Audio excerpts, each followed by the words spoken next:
Бүгінгі зертханалық жұмыс ерітінділердің қышқылдық және сілтілік ортасын анықтау. Ол үшін бізге керегі сілті керек болады және қышқыл керек болады.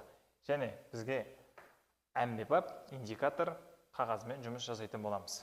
Бірінші сілтілік ортаны индикатор қағазымен анықтайтын боламыз. Ол үшін бізге индикатор қағазы сәйкесінше бұның түсін өзгеретінін көреміз. Яғни сілтілік орталар индикатор қағазында көк түсті көрсетеді. Яғни pH деңгейімен қарайтын болсақ, сәйкестендіріп 12-ні көрсетіп тұр. Бұл бізде 12 дегеніміз сілтілік орта. Келесі қышқылдарды индикатор қағазымен көреміз. Түсінің қалай өзгеретіндігін. Индикатор қағазымызға қышқылды тамызамыз. Сәйкесінше түсінің өзгергенін көреміз. Қарастыратын болсақ, біздің индикатордың түсі бірге сәйкес келіп тұр. Бір дегеніміз ол pH деңгейі бойынша қышқылдық ортаны көрсетеді.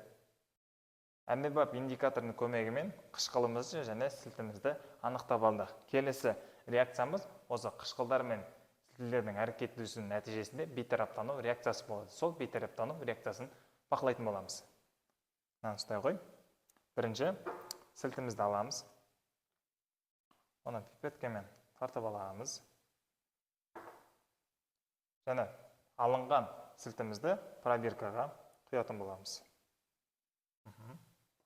Ұстай қой.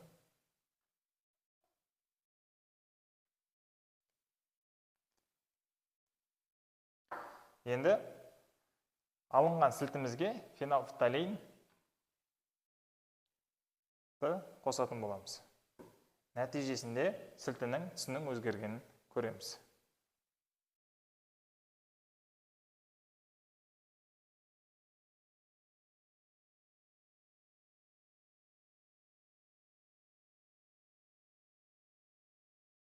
Осы алынған қызғылт түске H хлор, яғни тұз қышқылын қосатын боламыз. Нәтижесінде біздің ерітіндіміз түссіз түске айналуы керек болады.